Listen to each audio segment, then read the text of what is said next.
খালি পায়ে মাটিতে হাঁটলে 5টি রোগ ভালো হয়। আপনি জানলে অবাক হয়ে যাবেন। আমি যখন ইন্ডিয়ায় প্রোগ্রামে গিয়েছিলাম তখন এক ডক্টরের সাথে আমি পরামর্শ করেছি, আমি চোখ দেখাতে গিয়েছিলাম। তিনি আমাকে বলেছেন খালি পায়ে হাঁটার পরামর্শ দিয়েছেন। এবং এই মাটিতে আমরা হাঁটতে চাই না, বিশেষ করে শহর অঞ্চলের মানুষ যারা আছে তারা মাটির সাথে কেমন যেন সম্পর্কই নাই। আমরা বিশেষ করে ব্যস্ততার ভিতরে থাকার কারণে মাটির সাথে আমাদের পাই পড়ে না, অনেকে অহংকার করেও মাটিতে পা ফেলে না।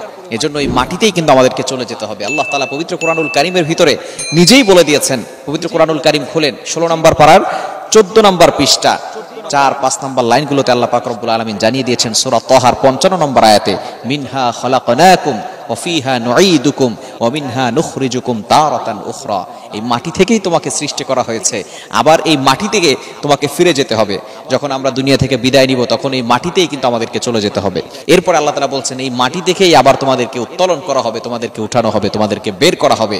সুতরাং মাটিতে মাঝে মধ্যে হাঁটবেন।